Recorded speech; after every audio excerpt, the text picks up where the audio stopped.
Hey, what's up, everybody? Thanks for watching the channel and stopping by again. Channel's E-24G exclamation point. It's gonna be just a quick. I'm not gonna say much of a review. It's something that was sent over by a friend of mine, and just want to show it. And it's pretty much it. I'm not gonna do a try on. Just opened it up. They told me to open up for them and just do a review, and then of course take care of that. So basically, this is something from Marcelo Burlon. It's from Italy, as far as that. Came from Milan.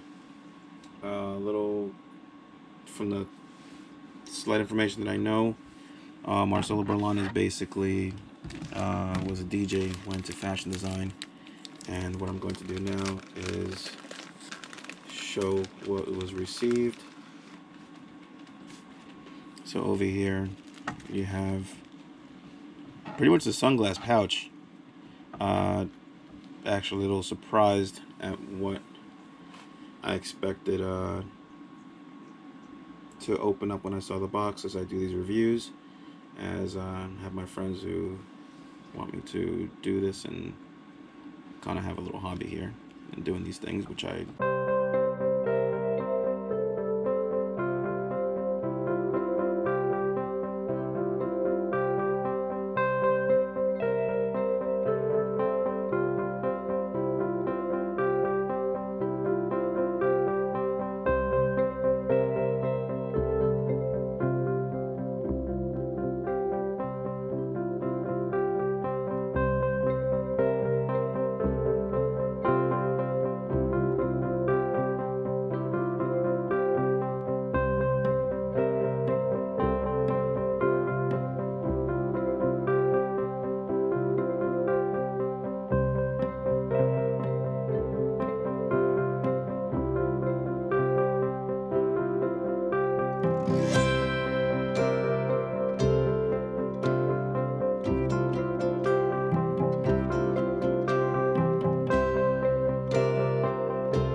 As far as that, I believe the lens might be either black or a dark green, if I'm correct, based on what I've been told. Again, also just kind of go back. Please check the reviews. Check my page. Again, as far as the link, it's E-24G exclamation point. This was a basic just review of the Marcelo Burlon sunglasses with the angel wings and the lime green on the side. Let's put these over here. Again, the only gripe I would say, if there was anything presentation-wise that I would change, definitely get a frame. You know, definitely not get a frame. Sorry, excuse me, a box. I think the box would have been much better, as for to have them, just to have in a case and put them away. A little bag like that, and this to me won't cut it. The glasses seem like very nice, good quality, as I would expect from anything from Europe. And that's pretty much it. So please, again, check out the channel. Please leave a review, comment, subscribe. E-24G exclamation point. I appreciate it. Feedback is always appreciated, of course, and subscribing. The more I get, the better the videos can get as far as quality. Hopefully in a couple months I'll have kind of like a little studio where I could do videos and do more content. I have stuff in storage that of my own stuff that I would love to do reviews on. That's pretty much it. Please check it out. I greatly appreciate it, and thanks for watching.